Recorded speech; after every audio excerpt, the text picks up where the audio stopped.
Welcome to the Dead Pair Podcast. I'm your host, Jason Rambo, and with me, as always, the big man, Sean Alley. What's up, buddy? Hey, how's everybody doing tonight? Good. Hey, did you leave the shop door unlocked or something? Why is that? Who's this cat sitting over here? I don't know. He was just he was out there knocking, kind of looking homely, and wanted a place to go. Oh, wait, hey, it's Christian Siebert. Hey, buddy. How you guys doing? Good. Those of you that don't know Christian, you might recognize him. He was one of the NRA's rising stars.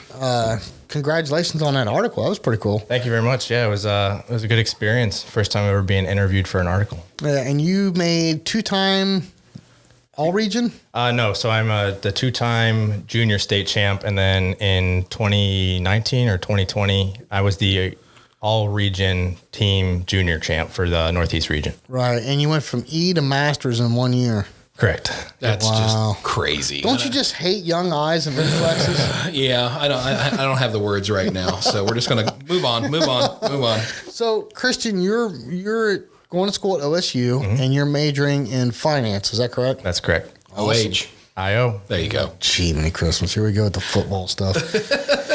So, this is going to be a cool show. We've got Mike Hampton, the president of the NSCA, coming on. We've got some questions. Hopefully he doesn't get too upset with me. I'm going to put him in a hot seat here in a minute. But let's back up with you for a minute, Christian. What's your plans or your goals for shooting in 2021?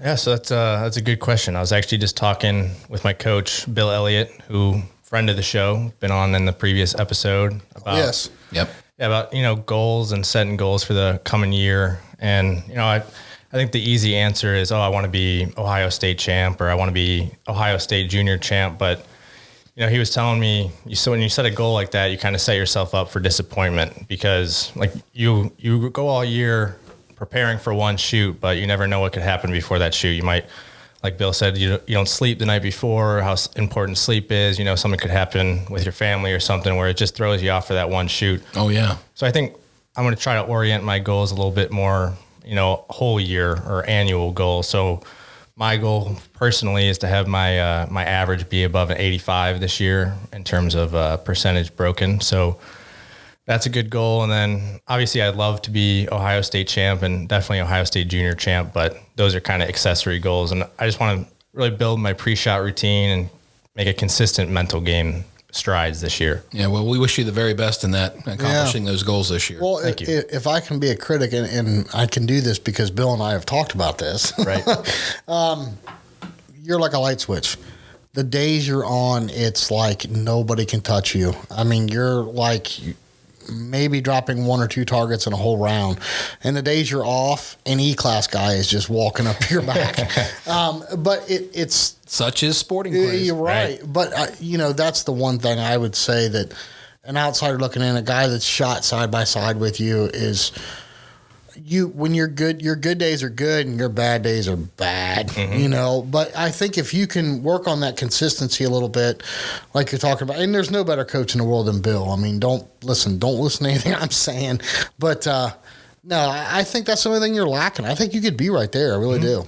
Yeah, well, and that's a part of this game. I mean, we've had days where we go in there, we didn't sleep well, we were up too late, maybe had the brown bottle flu, or name an excuse.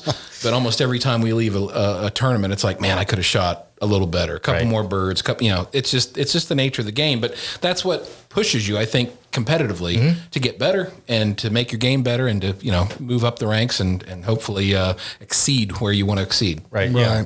I think it's all about being consistent throughout the year, and you want your peak and your trough to obviously be less distance between them. You don't want your lowest score to be in the 50s and your highest score to be 99. So that's all. It's all about just being consistent and being kind of even headed throughout the whole entire year. Because a whole year, there's a lot that can happen. So all about being consistent.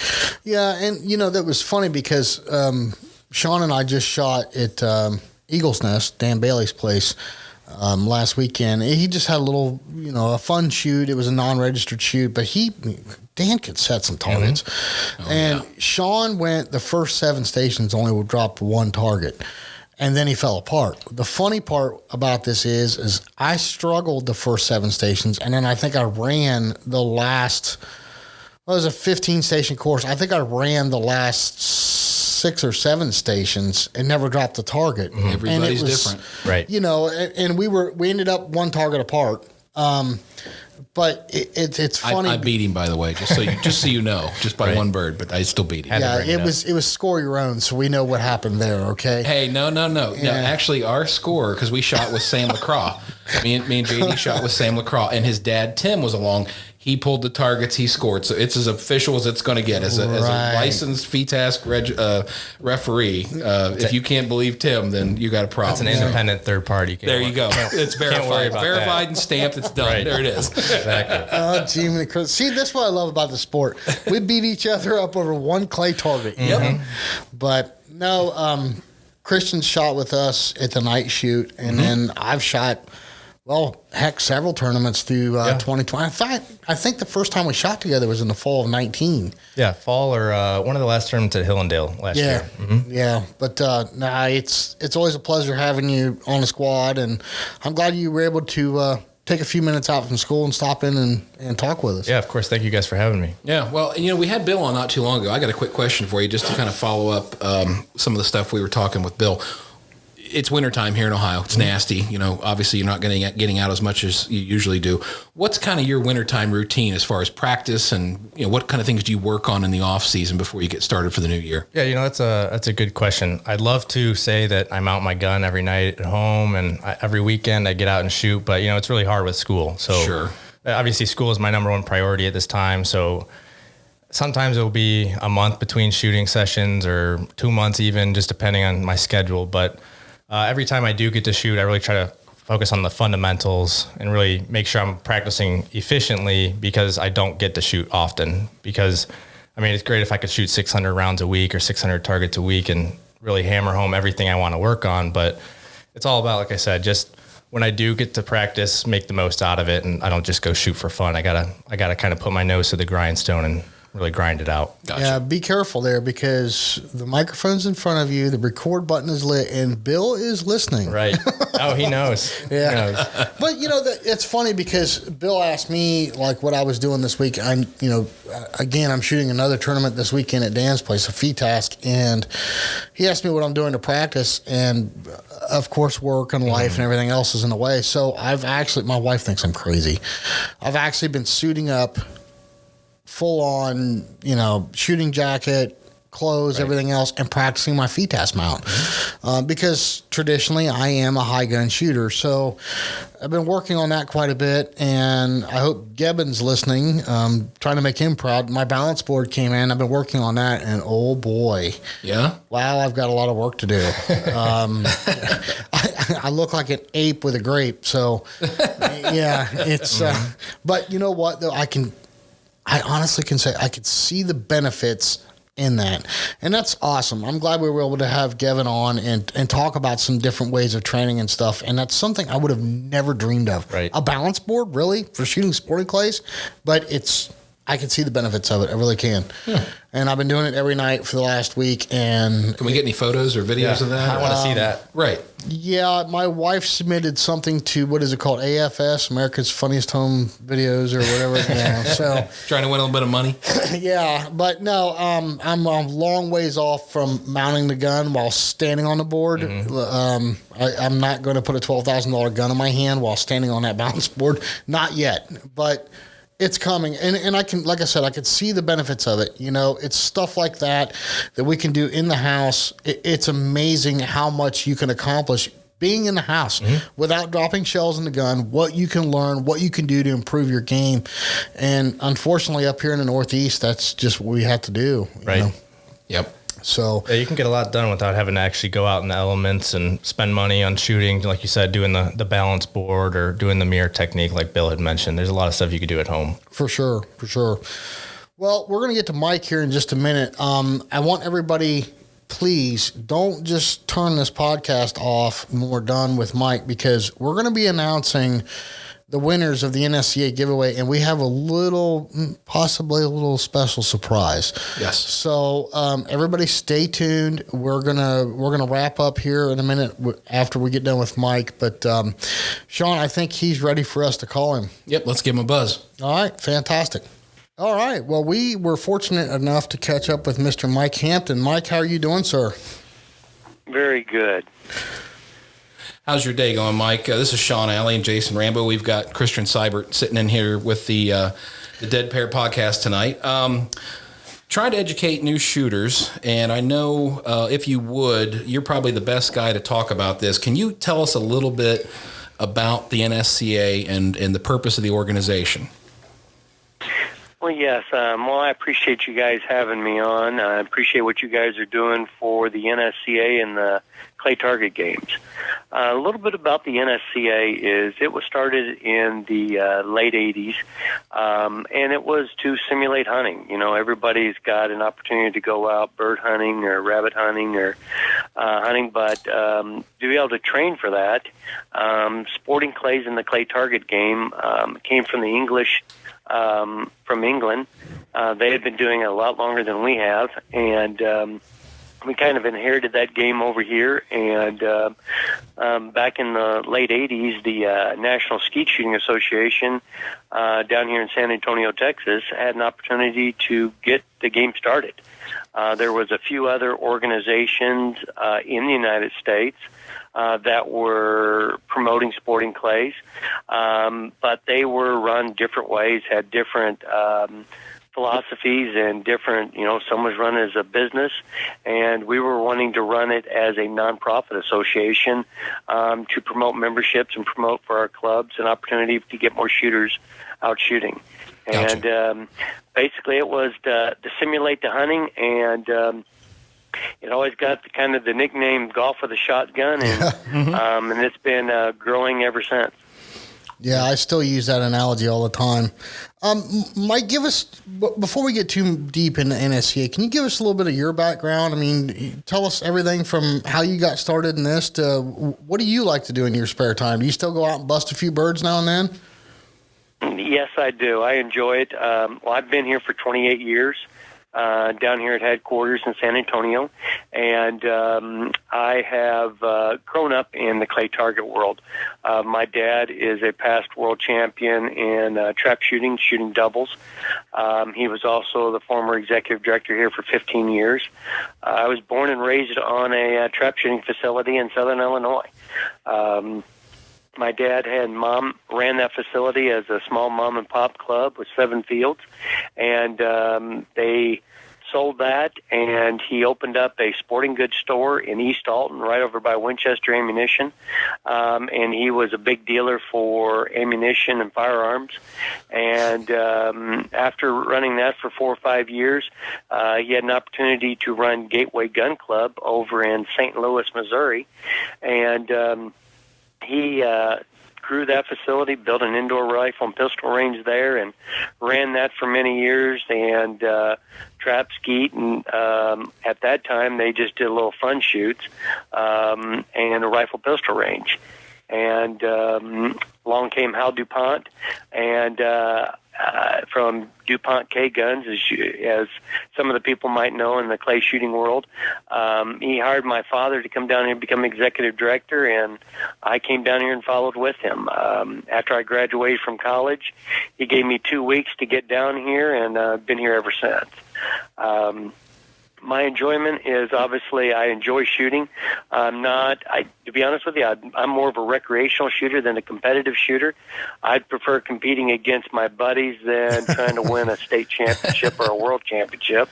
I'd rather beat my friends and then be able to talk about it over dinner. Yeah, we've all been there and done that. I also enjoy playing golf, and I've got 3 kids, and my kids' sports have keeping me quite busy with those are some of the fun things I enjoy. Excellent.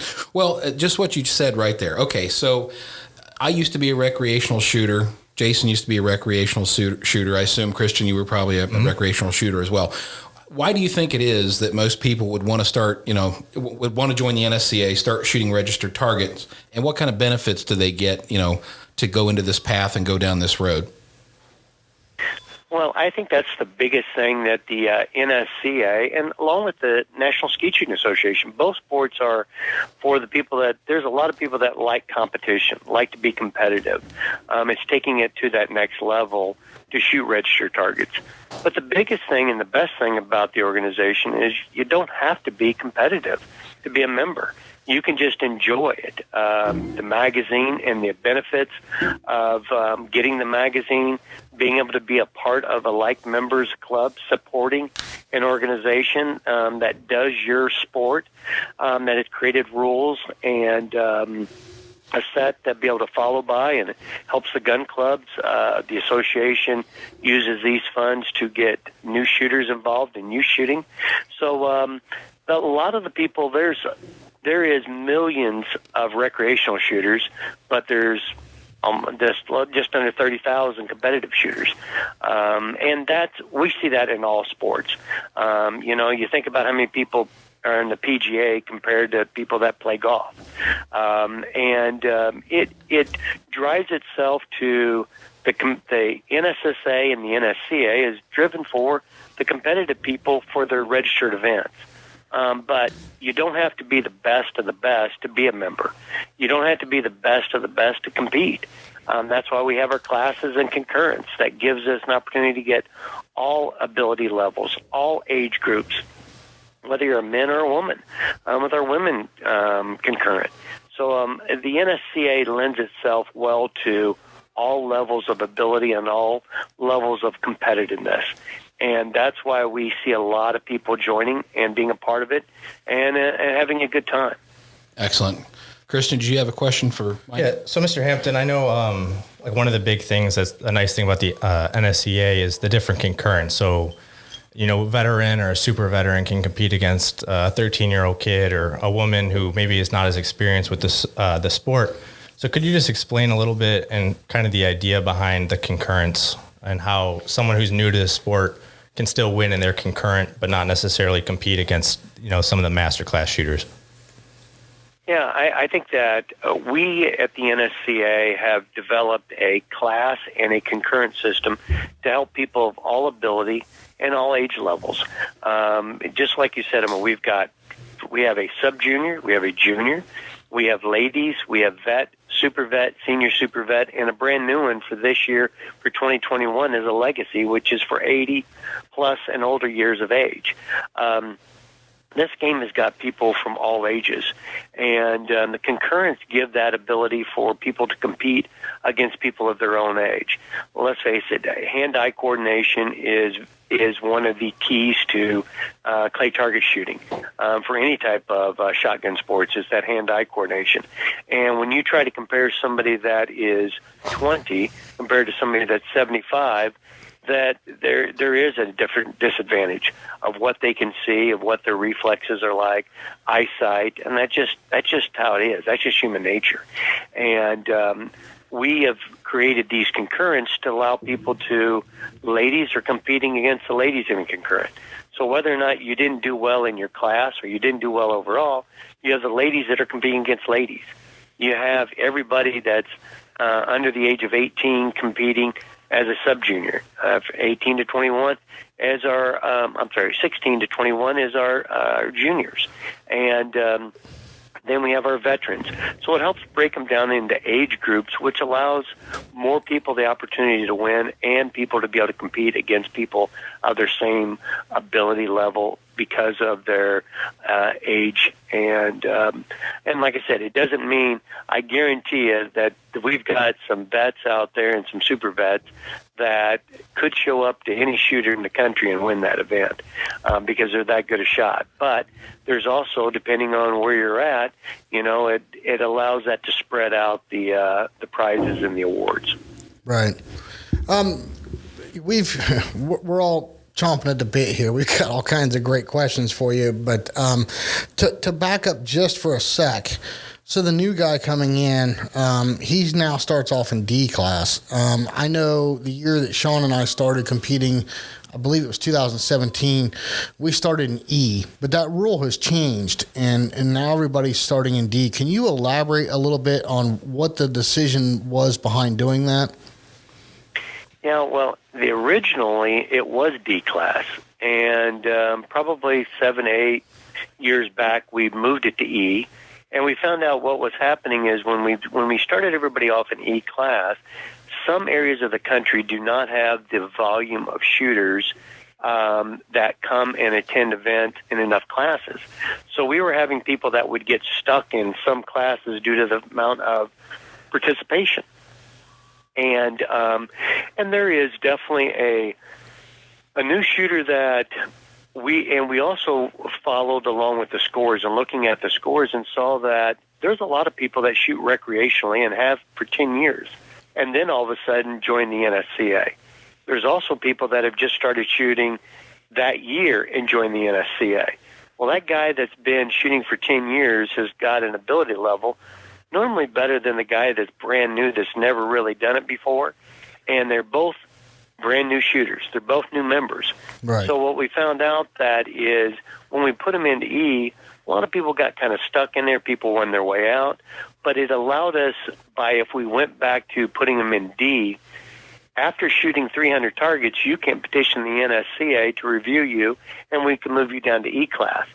Gotcha. So it helped spread out some of those members that couldn't win their way out to be able to drop back down and be able to compete against people of their own ability level. So those E-class shooters are true novices, where a lot of the people that are new members go into D, and if they're good shots that just now decide to become member, they move up to C class pretty quickly. Right. And it helps spread out that lower class is the reason why that was done. And like I said, we used to have it as D. We went to E, found out some of the flaws with that, and then we went back to D. That makes sense. Initial class for Yeah, I always wondered that. That makes perfect sense why you guys made that decision. Yeah, and to back up even further, so for people again that are new to the sport or just coming into shooting registered targets, obviously there is a class system. So we talked about the concurrence and where you can shoot with the same age people or the same group of people, women, older people, younger people. So with the regular classes, you start. E is the beginners level, and then it goes alphabetically all the way up to A, then AA, then Masters. So for a new shooter, what does the classes mean? I know you have punches you have to earn for different shoots. Can you elaborate a little bit on that and how a shooter would actually progress and move up through the ranks through the NSCA class system? Yeah, the NSCA, we're housed together with the National Skeet Shooting Association. The NSSA classification system is based on an average, and you can shoot really, really well and move up in class because your average increase, but you never beat anybody. So one of the things the NSCA reviewed, and due to the fact that skeet and trap is a standardized sport, the targets are thrown at the same speed, the same distance, the same height, no matter where you are at in the country. Sporting clays goes back to like we talked about golf with a shotgun, due to the fact that every course, every station is different. And every gun club can continue to change their courses all the time. It's not like you go to play this 9 holes, and hole 3 is a par 3, 200 yards. Well, guess what? You go to this club, and station 2 is throwing a rabbit target this week and throwing 2 incomers next week. Right. They can change it around. They can make it as easy and as hard as they want to. So the average system did not work for the NSCA. So it went to a punch system where you have to win or score high enough and place in your class to get punches. And it allowed people to move up in class based on being able to win their class or compete at a high level in their class to move up, and not just because of an average. Right. And the punch system is, as you work your way up from E to D, you need 4 punches. From D to C, you need 6. And it just progresses as you get higher, the more punches you need to move up. You can also request to be raised up in class. If you feel that you're in a class that you feel that you are better than what that is, or you're in an area that we periodically will get where guys will live in certain parts of the country where guys and gals, there's not a lot of C-class shooters. So they go to events after events after events, and there's nobody hardly there in C. Well, they can never get enough punches to move up to B, so they can request to move up in class. The only class you cannot request to enter is master class. Gotcha. Master class is you have to achieve that honor. That is, you have got to win at least 20 punches in a year, or in 2 years, because we carry over punches from year to year, but you only can carry them over for 1 year. But the punch system just allowed people to be able to move up in class on winning or being very competitive. We review that every year. At the end of the year, there's a classification review where we review everybody's shooting credentials and see where they fell, rank in class, how many punches they had, how many targets they shot, and we will move people down accordingly to make sure that they continuously stay competitive and the classes stay competitive. We don't want somebody in a class that they cannot compete in, but we also don't want to have people that are in a class that they continuously winning and don't move out. So we just kind of keep a watch on that to make sure that everybody gets to be in the proper class based on their ability level. Gotcha. Yeah, so I know one of the things that a new shooter faces a lot of times, and I certainly face it as a new shooter during registration, was the options. Because I'd always be asked, I'd confirm my class, and then I'd be asked what options to play. So can you elaborate a little bit for a new shooter on, like, say, a class option, the Lewis class, and then even like on some of the bigger shoots, we have a back to class option. Could you just elaborate on these a little bit? Yeah, basically, like anything, there's the money aspect of this. If somebody wants to win some money, they'll play options. The options are, let's take a class option. There may be as a $10 class option. So when you enter in this event, you pay an extra $10, and you're in B class. Well, you are going to compete against all the people in B class that played that option. So if you won, they might be paying out, depending on how many shooters, how many groups they're going to do, they might pay out 2 places, and they might do it 60-40, where 60% of all that money goes to the champion and 40% goes to the runner-up. Options are just a way to allow some of the people that that are more competitive, they like the idea of potentially winning some money, to go ahead and compete. Those are basically, it's like a side bet at the event that's run by the club, where 100% of the money that's paid in options are paid out by the club. There's nothing kept back. So if there's $100 worth of option money in there, the club pays out $100. Gotcha. And you're not forced to do it. None of it's kept back. It's basically selective. So if you want to play the options, you can, but you're not forced to, obviously. That's exactly right. And that's the biggest thing with the option is it's optional. That's why it's called options. You know, for some of the people like to just go and shoot and have fun, that they just pay the entry fee to sign up and they go shoot, have a good time. If they win an award, great. If they don't, that's fine too, but they had fun with it. Some people like to put a little money on it to make it a little bit more exciting. You know, it's no different than the side bets that some of us have when we get in the golf cart and we go shoot with our own buddies. Okay, everybody throw in $5, high man wins. You know, but this is done on the shoot level where everybody's doing that. Right. But it's only for the people that want to. And the biggest thing is your class and concurrent options is the only people you're competing against are people that are in your class or in your concurrent. Gotcha. So you're not having a guy that's in master class competing against you that's in B class in your class option. That's not how that works. It's only B shooters or only A shooters, or it's only double A's. Gotcha. Well, Mike, okay, along that same line of questioning, I've been shooting for over 3 years now, and here's another thing that I'm still not clear on. Describe to me, what are the All-American team points, and what do they mean for shooters? Because I still to this day don't really have a clear picture on what all that means and what those points mean to me or as a shooter. Yeah, the NSCA has a lot of recognition programs. Our recognition programs, we have an All-American team, we have a 12-gauge All-American team, we have a FitTask All-American team, we have sub-gauge All-American teams, and we have sponsors that are Krieghoffs and Briley's and Blausers and Cold Gunsmith and DuPont K-Guns. They're a lot of our sponsors for these recognition programs that ways to help. Somebody wants to see how well they did. You know, it's like, did you make the All-American team? Well, we have All-American teams that are from all the concurrents, and we have an open All-American team. So we'll have a ladies All-American team, a sub-junior, junior, all those concurrents that we talked about, plus an open one, which is the overall. But when you go to an event, based on how you shoot, if you win the event, and the events for All-American points are broken down in two categories. There's from 50 and below, number of total entries into the shoot, and then there's one for that and above. And those gives you basically is factor points on top of it. So if you go to a shoot and let's say you win the shoot, well, and there's 100 people at the shoot, you're going to win X points times however many people are at the shoot gives you your All-American points.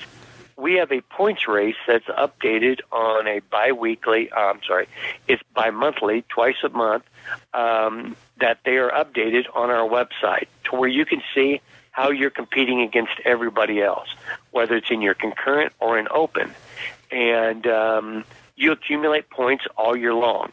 And what we have seen people do is how our All-American teams work is we have a first team, which is the top 10. We have a second team, which is 11 through 20, and we have a third team, which is 21 through 30. And people are watching the points race to see how can I get into the top 30. Or if I'm on a borderline between the second and third team, how many points does he have, but how many points do I have? So people can use that. But we also have them where they're done in classes. We have we have the classes, but we also have by state, where we'll recognize the top 5 shooters in the state and the top concurrents in the state and the top class winners in the state. So there's many different recognition programs where we try to let people that are on that competitive side, that like to see how they do, want to see how many points they can accumulate, and then go to different shoots. So the bigger the shoot you go to, the more points you have an opportunity of winning.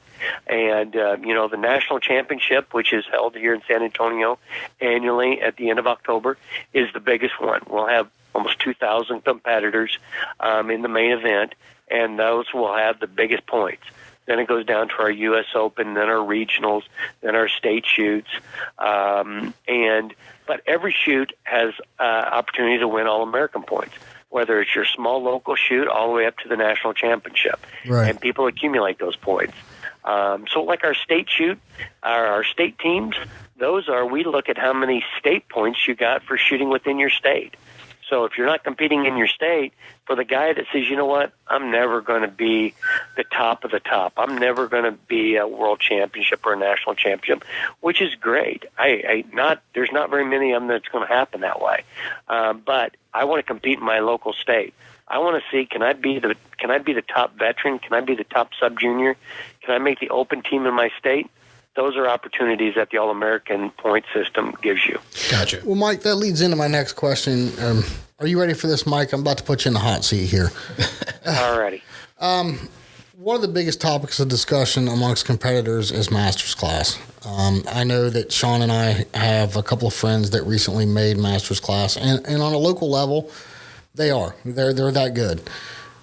The problem is they like going to regionals and they like going to the nationals, and they feel that going up against Zach Keenbaum or Derek Mine is just, they're just donating money at that point.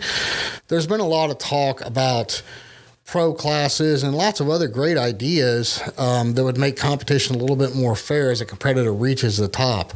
Is this something that the NSCA is looking into? And if so, is there anything you can tell us about a possible direction that we might be headed with that? Yes, this is, I would tell you that that's probably been going on for the last 10 years, 12 years, this same conversation about MasterClass. As I said earlier, MasterClass is, you can't declare up in a MasterClass. You can only earn your way into MasterClass.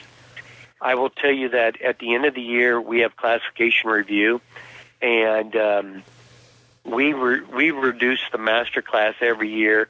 A huge portion of them are dropped down to AA, like the AA shooters will drop down into A, and so on and so forth. But we will also see that there is a lot of people that will refuse to be dropped down out of MasterClass. even though they're not competitive, they will retain there because they felt like that was an accomplishment that they made, that they are proud of, that they want to continue to be a part of that. But you know what? You'll never hear those people complaining about people shouldn't be in master class and that I'm not competitive. Right. Gotcha. What I do hear is the people that say, I can't compete against Anthony, or Zach, or Right. Derek, or Gavin, Corey, the likes of those individuals that are dominant. Whenever they show up, they've got a great chance of winning. The problem is, how do you decide to draw the line? Where do you draw the line? Right. And over the years, we've talked many times. We've had feedback where people said, well, anybody that gets sponsored should be in a pro class. Well, I know guys that are sponsored that don't get anything, but they get hats and shirts because they like that gun or they like that ammo, and they Right. like to feel that they're being sponsored by that company. And but they're not that caliber. So that takes that away. We talked about at a certain amount of punches, if you exceeded this many punches, you're moved out. Or you make an All-American team, open All-American team, you move out. But sometimes those are sometimes what do you do when you make the third team? Or what happens when somebody takes a year off and then they don't shoot and they come back? As some of the people listening might know, Gavin Miles. Gavin Miles is a world champion. Anytime he goes anywhere in the world to compete, he's got a chance of winning. Well, he took off a year. He was gone. He took off a year for sport, so he wouldn't make some of these teams moving up for this year. But anytime, if you have a pro class, he would be one that you'd have to have in there. And Right. It's always been difficult how do you decide who goes? And also when you take, what you talked about earlier was some guys in their home state, they are masterclass shooters without a doubt because they're dominant within their state or within their club area. But when they go to the Open or regional or the Nationals, they can't compete. One thing that we have talked about and we are looking at and we want to try to figure out is maybe we have a pro class at the U.S. Open, the regionals, the nationals, the very large events, to be able to spread those out.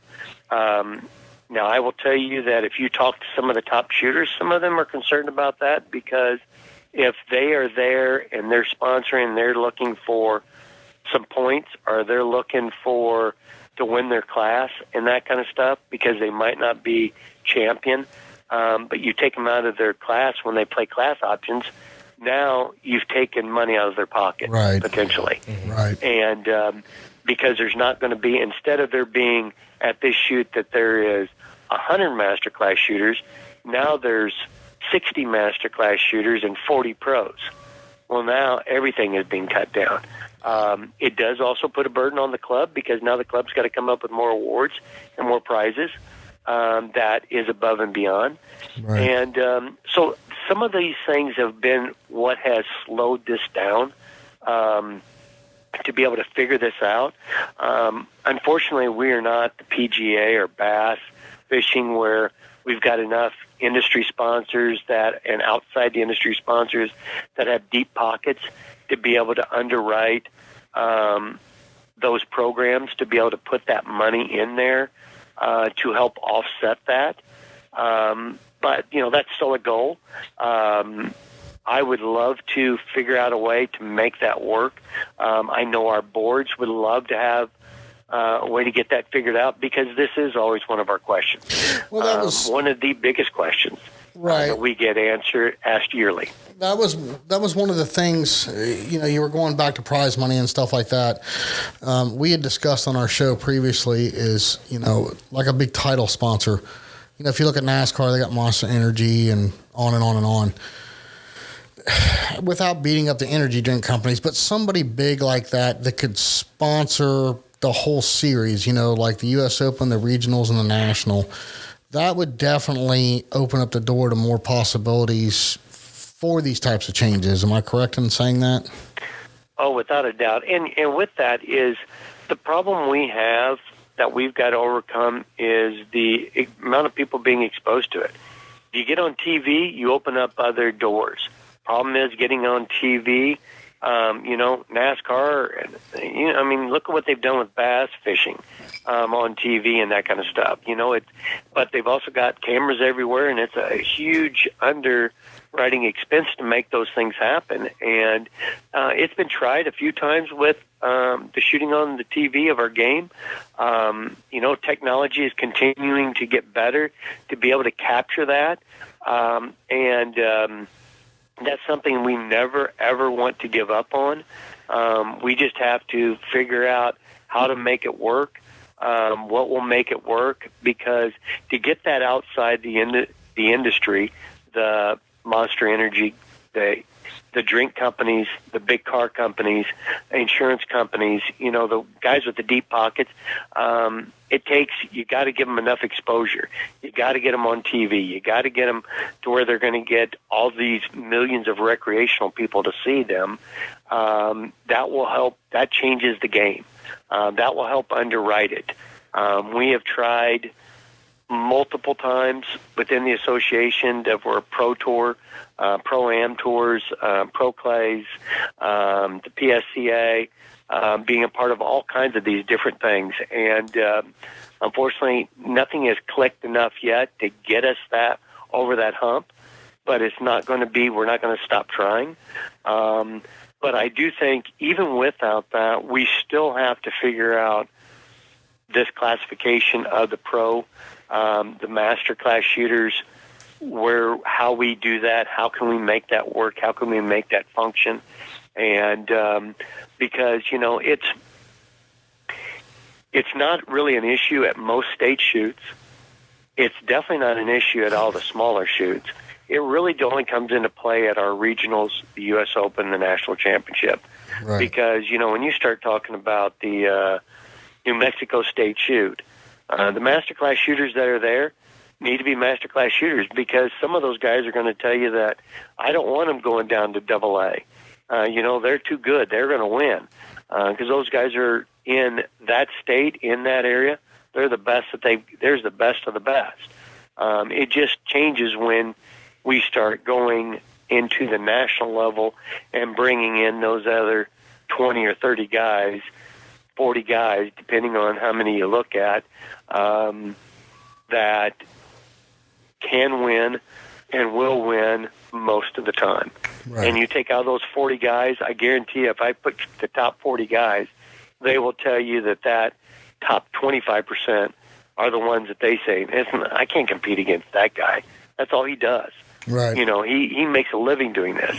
And I will tell you, he doesn't make a living at the shooting part. Yeah. He makes a living through his Coaching. sponsorships and his instructor schools Right. to make it do it.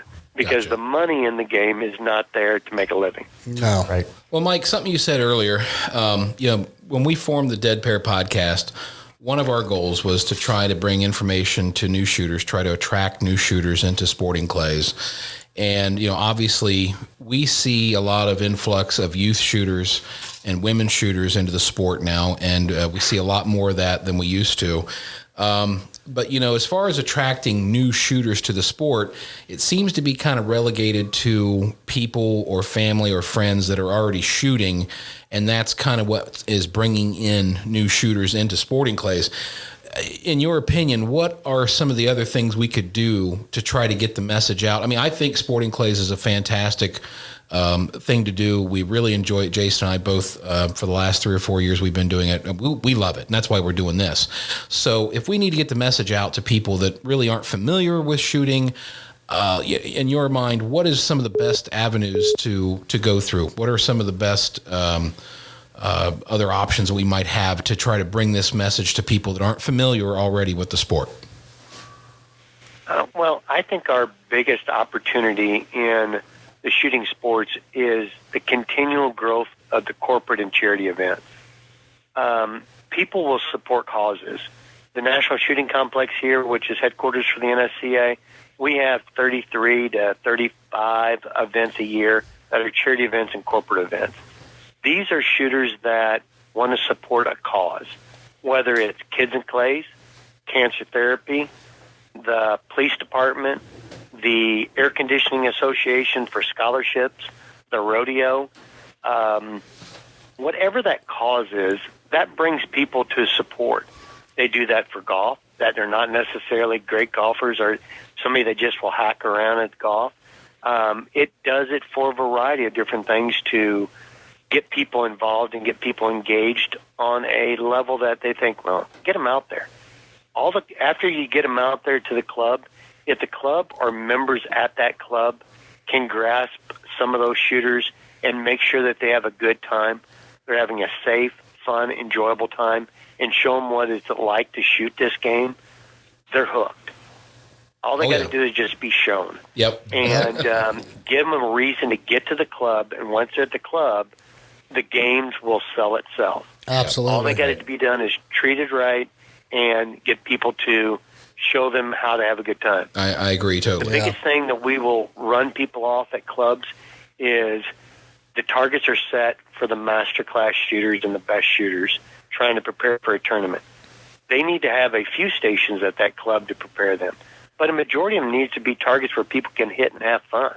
Right. The game will only grow if people can have fun and enjoy themselves. Yeah. Corporate events and charity events have hundreds and hundreds and hundreds of people at them at each of these clubs, and people are having a good time. They're enjoying themselves. Right. And those are the people that we can get into our game.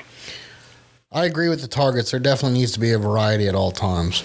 Right. And I know another thing along the lines of new shooters and some new exciting things that are happening in the sport is I know Mark Baltazar just started the new American Field Sporting, and that's supposed to kind of make a fun twist on feed task and kind of incorporate sporting and five stand all together into a fun new game.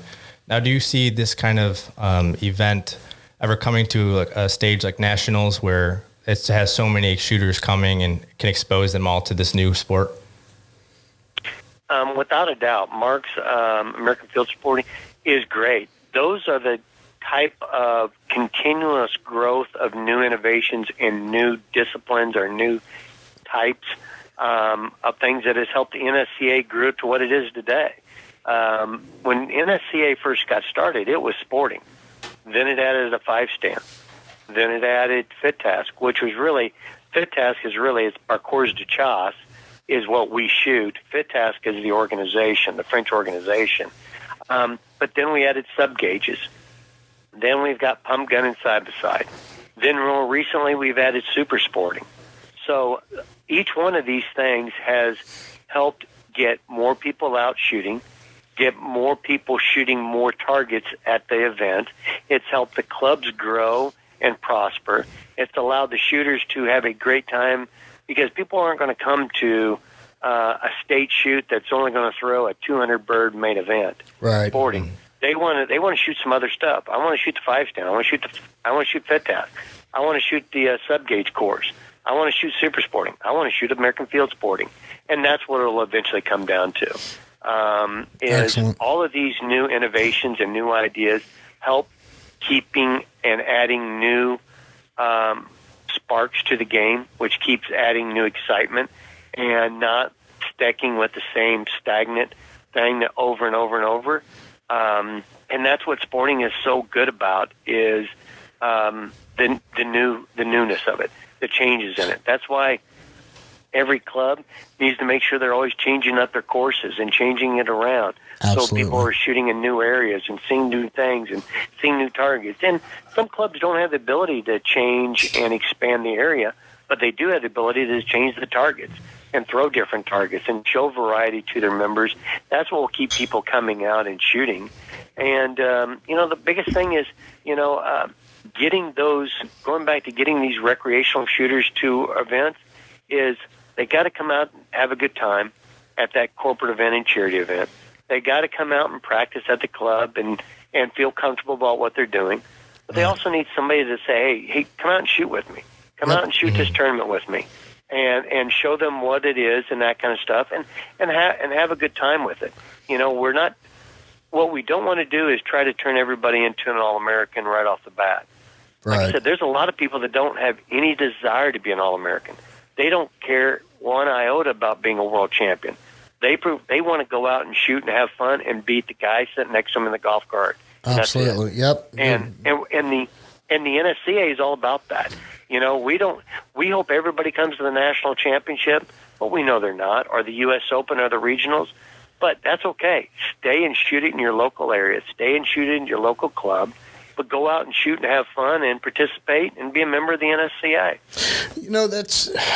That's well said. And, here at the Dead Pair, we absolutely love our sport. That's why we're doing this. And that's also why we collaborated with Breakpoint Shooting Instruction, Chad Roberts. We're actually giving away 2 NSCA memberships tonight here on the show. We're going to draw 2 names. We've got quite a few entries in, and we're going to go ahead and let Christian pick a couple names out. Well, hey, guys, real quick, sorry to interrupt you? Yeah. I'm going to match your 2 entries, and I'm going to give you 2 additional ones. Oh, my gosh. Hey, all right. Wow, we're going to make 4 people happy tonight instead of 2. That's Mike, thank you very much. Yeah, thank you, Mike. That. No problem. And guys, the ones I'm going to give you are going to be a 3-year membership. Oh, wow. my goodness. Wow. That's pretty cool. That's awesome. Yeah, well, we're really going to have to shake the box up on that list of names. Yeah, to make somebody really happy. Wow. Mike, you know what? We really appreciate that. Can you elaborate a little bit if you've got an idea or something? What else can we do? I mean, Sean and I are just a couple idiots that like to run our gums behind a microphone, and we pretend to know how to shoot really well. But can you give us another idea? Is there something else we can do to help draw in new shooters to a sport we love? And keeping it in fresh, keeping it out in front of everybody, reminding everybody that it's not just about winning; it's about having fun and shooting. You're being with like-minded people. That's why people are a part of the NSCA. They want to be with people that have the same type of value about the Second Amendment, about shooting, about guns, and they want to have a good time doing it. It's something different. It's a game for all ages, and you guys talking about it and showing and telling everybody about the fun of it, there is going to be a small percentage of people that want to get out there and grind and win a title. But there's a lot of people want to just go out there and have a great time and get away from the troubles of the job or what's going on or politics. They want to go out and have fun. And this is what the NSCA is doing and what you guys are talking about. And the more you can talk about it and show them how fun it is and talk about the variety of all the good people around the country that are doing it and all the good clubs, that's all we can ask for. Yeah, you really hit the nail on the head there, because I think that's why we've built the friendships and the relationships that we have with people that we've met in shooting, is we all are like-minded. And like you said, we believe in the Second Amendment. We want to go out and have fun and forget about all the worries and stresses of life and career and, family even sometimes. And I think you really hit it on the head there. That's one thing that the NSCA and competing together does, is we form such a camaraderie amongst people. Christian's somebody that we met through shooting, and here he is. He's sitting in studio doing a podcast with us. That's a good way to look at it, and that's something I think we need to push for a little bit more, instead of, oh my gosh, they're shooting guns. Yeah, and I can honestly say that Jason and I were weekend warriors. We go out and have fun with our buddies, just like you said. And it was 2017. Jake Spangler, the director over at the Cardinal Center, came to us with, I think that year you guys were giving away some free memberships to the NSCA for new shooters. And Jason approached me about, hey, let's try this out. And I'm like, oh gosh, I don't know about that. But you know what? Once we did it, we were completely hooked. I mean, after our first tournament, we realized we had a lot of work to do. But at the same time, we've been growing and grinding through the sport, met a lot of great people, had a lot of fun. It's something we look forward to year after year. And I can see me and him and all of our friends doing it for years and years to come. And, and we enjoy it so much. I can't say enough about it. Good. Well, guys, like I said, I appreciate everything that you're doing. And just remind all your listeners to go out to the mynsca.com and got all of our information on it to get started and join and belong and have a good time. Excellent. Well, Mike, thank you so much for joining us. We appreciate all of your information. It's been instrumental. Hopefully this will help any new shooters that are considering getting into shooting registered targets, help them join the NSCA, help find out what all this is about. And any other final thoughts or closing thoughts about the NSCA or anything we've talked about tonight? No, but just thank you again. Like I said, it's the start of a new year, and hopefully a start of a good year for everybody to go out and bang away at some of these gun clubs and have a good time shooting sporting clays. There you go. Absolutely. And Mike, I'm hoping to see you this year. I say hope. I hope I can make it down to the Nationals this year. But if you ever get up to Ohio, you got a free round on Sean and I. We'll take you to either Cardinal or Eagle's Nest, and we'll go bust some birds. Absolutely. Wonderful. Sounds good, guys. Thank you again. All right. Thanks, sir. Thank you, Thanks Mike. so Have much. a wonderful evening. Bye-bye. Bye. Wow, Sean, unbelievable. Can you, Mike is, first of all, not only is he a plethora of information, but really 2 more memberships? Yeah, that was nice. I mean, he is the president of the NSCA, so Yeah. we heard it from the horse's mouth directly. Right. I mean, and I probably had a couple more questions I wanted to ask him, but the man's very busy. I don't want to keep him too long. Yeah, so. absolutely. We probably could have gone on all night, honestly. Yeah, and we'll catch back up with him. Yeah, absolutely. Absolutely. so- And that was very generous of him to donate the extra 2 3-year memberships to our raffle tonight. Very much so. One of the things we didn't want to bother Mike with, but I think that needs to be talked about is etiquette on the course. This really doesn't come up much, but it seems to be an ongoing problem everywhere we go. And guys, what we're talking about, guys and gals, excuse me, what we're talking about is when a shooter's in the box, let's not be carrying on and having a conversation behind him or being loud. It's kind of like if you can imagine a PGA tour. Yeah, exactly. Exactly. You know, and when a guy's putting for $1 million, okay, we're not shooting for $1 million, but let's be courteous. Yeah, and we're not trying to gripe or anything. We're just trying to make sure that everybody's kind of aware that there is a protocol, there is a courtesy when you're shooting in a tournament to make sure that you're allowing the other people to compete without interruptions and without distractions. Yeah. And I would say one of the other things too is the beloved golf cart. It seems like, and I was guilty of it one time. We were shooting the night shoot and I pulled up, I was the first shooter up. So as soon as I got done shooting the previous station, I hurried up and got down there and they had golf carts parked everywhere. I had nowhere else to park. And I parked in the middle of the cart path, got out, and I'm watching people shoot. And as they're getting done, apparently somebody was cutting through the course and they got pretty upset with me. And, I apologize. But ordinarily, when I pull up to a station, I make sure and get off the side of the cart path. Right.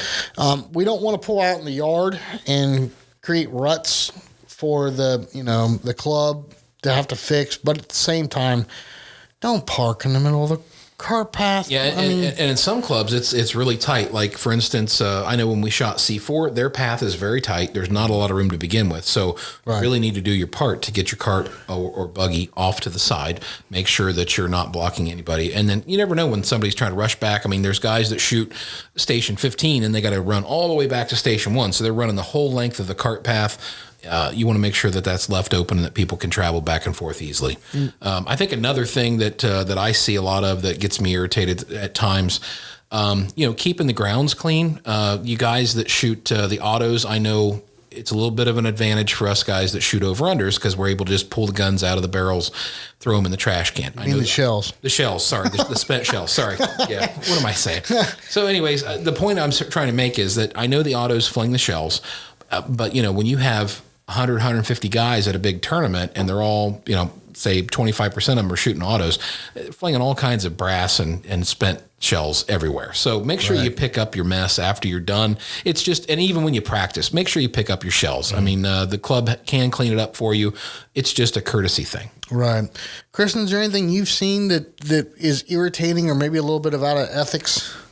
Yeah, I think it's a kind of personal preference. I know I was at a state shoot. I think it was probably the 2019 Ohio State shoot.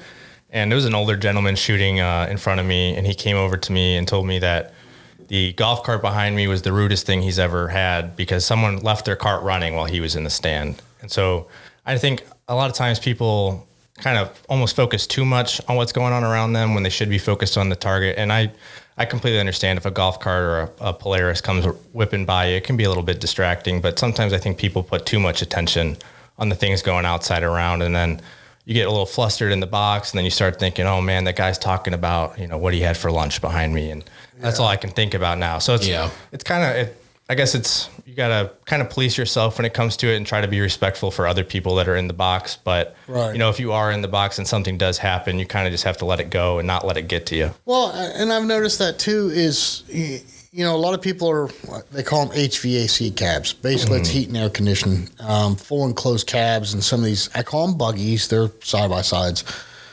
And they want to leave them running because it's either cold outside and they got the heater going, or it's hot outside and they got the air conditioner going. There's nothing wrong with that. But if your side-by-side buggy, whatever you want to call it, is annoyingly loud, Right. park the daggone thing down the cart path a little bit. I mean, let's be respectful. I mean, okay, great. You've got an HVAC cab. Park it 30, 40 feet farther down the course and not bother the guy that's shooting. What if he was bothering you? Right. Yeah. And I've got one more here. So, and this is typically the new shooters are guilty of this. So I've seen it dozens of times, and I know you all have as well. You've got a squad up in front of you, and they're shooting the station that you're getting ready to come up on, and one or two of the guys is like right up behind the shooter and watching him shoot in the box. It's like you can't do that because there could be another shooter waiting behind him, and he's waiting his turn to get in the box. Everybody wants to see the targets, and everybody wants to try to figure out how to break them. But give the guys that are in the box room to breathe. Don't trip on top of them. Don't make them feel claustrophobic. You can stand off to the side, and that's good form. But don't crowd them. And that goes back, what I was saying earlier about I was the last shooter, I was the first shooter coming up, right? So I went down and got to the next station really quick so I could see the extra birds. There's nothing wrong with that. There's nothing in the rules that says you can't do that. However, like you said, don't get up there in the box right behind, there's people trying to shoot. 5 feet from behind the guy that's trying to shoot. Don't do that. That's I actually, exactly. And I actually, when I do that, I try to be very polite. I make sure if I'm coming up on the station, I see somebody shooting, I'll actually stop. I mean, I've stopped and sat back 100 feet. Oh, yeah. Let them shoot. Now, when they put their gun down to reload, then I'll go ahead and get the buggy up there, shut it off, get out of the buggy very quietly, and stand off to the side, out of the way, not amongst their squad, and watch the targets. There's too many people that want to come up and, like you said, crowd the squad that's shooting, and it's like, look, back off, man. Yeah. You're going to get to see plenty of targets, And one last thing, I'll say this, and that'll be my last beef for this discussion. Make sure you take with you what you need to shoot. I've seen too many guys go up there, they get in the box. Oh, I need to change my chokes. Oh, I forgot to grab this kind of shell or whatever.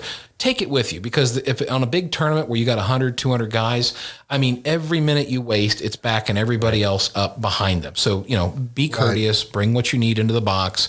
Don't waste time. I mean, nobody's trying to rush you, but don't, do things that deliberately stall everybody else behind you. Right. I mean, especially, if you're a guy, no names mentioned, Mr. Radulovich, that takes forever on a pre-shot routine or whatever, and then you're going to get up there and see the show pair and go, oh, I need to change chokes, and then set your gun down and walk back to the buggy and you fumble around. Come on, man. Right. Let's be courteous. Let's have some common sense. But you're going to get a phone call. You know that, right? Yeah. And, one of the things I started being more cognizant of is where you stand when you're waiting to shoot, especially outside of a box. I noticed that a lot of people kind of just expect a right-handed shooter, so they will, crowd on his visible eye or non-shooting side. But when a left-hander comes up, a lot of times they can see you in your peripheral vision. Right. So you kind of always got to make sure that you're not, creeping up or trying to get an advantage of the next station by looking at their targets. Sometimes you can be in a shooter's peripheral and really be a distraction. So that's another thing, especially with winding courses, is if you're off at the next station, you can really be a distraction to people behind you shooting. So you just kind of got to be cognizant of where you're standing. Yeah, it's funny you say that because I had that happen. I was at a shoot. I'm not going to say anywhere, but I was at a shoot and I kept seeing a flash out of my left eye. I'm like, what in the heck is this? Well, what it was is the guy was putting his hand out there like you would for a showboat. To follow the bird. Right. Yeah, and he was standing almost completely perpendicular to me, and it was... Every time that bird was coming from right to left, he had his hand out there. I was seeing his hand. I'm that's not good. Dude, come on, man. Back up 10 feet. You always got to be careful where your hands are. You're following. You're not trying to do any harm, but it just, you can catch it right at the end, and that's all it takes is to take your eye off the bird, and sure enough, you missed it. All right. Well, I think we've sounded like a bunch of grumpy old guys about for as long as it needs to be. So I think we've got that covered. Yeah, Point's been made. I don't want to beat it up. I just think that etiquette on a course is going to make it more enjoyable for everybody. Yeah, and people will look at you differently when you're doing stuff right too. So that's a good thing for sure. So we're going to move right on to this contest now. Finally, a long-awaited drawing. Yeah, we've got two more additional we need to draw. So I tell you what, let's do this first. Let's draw the two For Chad Roberts. For Chad Roberts, breakpoint shooting instruction. Thank you very much, Chad. Yep. Let's draw those first. We've got two names we've got to draw, and then we're going to go to the two that Mike Hampton was so gracious to give us. And Chad's were 1 year memberships. 1 year full blown membership. Along with a swag packer of stuff from Breakpoint Shooting. Right, and that's the printed magazine, not the digital one. And then Mike gave us 2 3-year memberships. That was unbelievable. Crazy generous. Chad probably just threw his phone like, what the heck, man? You know? So, but okay, Christian, you ready? I'm ready. Let me get shuffle through all those. We had quite a few entries, so it's good. Just dig through the pile and just randomly pick out, whoever you feel is ready to go. All right. Let me grab one. All right. I got one right here. Okay. All right. We have David R. Cohen. That is our first winner. All right. So it looks like he's saying here that he's a new shooter and he's hungry to learn. So, David, I'm sure you could use the NSCA membership to. And whereabouts is David from? Let's see. David is from Cleveland, Ohio. Oh, nice. Hey, a local Buckeye guy. There you go. All right. And no, this is not rigged. Right. This is not rigged Some at all. home cooking. All right. You got to pick one more. Let me get one more here. All right. We have a Mr. Ben Mahn, M-A-H-N. Ben, let's see. Where's he from? Ben is from Atlanta, Georgia, or near Atlanta, Georgia. Nice. Congratulations, Ben. Congratulations. Yes. Did he say anything nice about us? Let's see. He said he's looking forward to attending his first shoot next year. So hopefully the membership can get him well on his way. Nice. Oh, good. Perfect. Good deal. Perfect. Okay, so you two gentlemen, what we're going to do, we are going to contact Chad Roberts. We're going to give him your name and information, and he is going to reach out to you directly. And then he's going to get you hooked up with your membership and your swag pack. And so be looking for a phone call from Chad Roberts, and that's going to be coming out of California. So nice. Congratulations, guys. Yeah, absolutely. Okay, now on to the big ones. The 3-year memberships, 2 giveaways for 3-year memberships directly from the NSCA and Mike Hampton. All righty, let me reach in here. All right, we have a Darren Hedman. Darren, let's see. I think he's from the Chicago area because he said he just joined Northbrook. Okay. So he looks like he's been shooting for about 6 months and is really getting into it. So Darren, that'll work out nicely. All right. And did he say anything nice about the podcast or what he liked or didn't like? Let me see here. Yeah, he just said you guys are doing an awesome job and really answering some good questions he might have, it looks like. Oh, good. Well, thanks, Darren. Thank you. All right. Let's see. Last one here. We have Nick Hillner. Nick, let's see. Where are you from? I'm not seeing a location. All right. Well, we'll have to reach out to Nick on his email and figure out where he's from.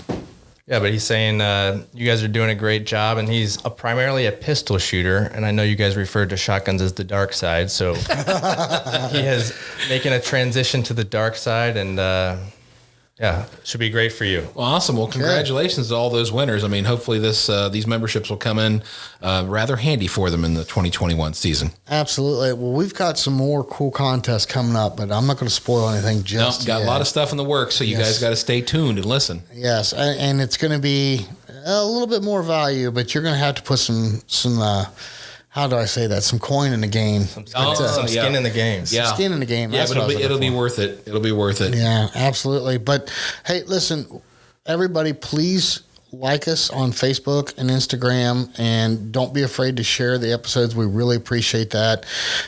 We now have a YouTube channel, so please like and subscribe to our YouTube channel. We're going to be doing some live video podcast and some recorded video podcast. That's coming up here soon, but baby steps. Got to crawl before you walk, as they say. Absolutely. Well, anything else, you guys, or did we do enough? I think we've covered some pretty good ground tonight. Really, Mike being on. Thank you, Mike Hampton. Yeah, thanks, Mike, for joining us and for the 2 memberships. I mean, how gracious of him. So absolutely. Christian, thank you for coming and sitting in with us. Of course. Thank you guys for having me. Yeah, you're welcome anytime. You know that. Absolutely. Yeah. And I mean, anything's a better sight than this Shrek I got over here. So, but no, this has been good, guys, and we've got some more cool guests coming up on the next episode of the Dead Pair Podcast. So make sure and tune in.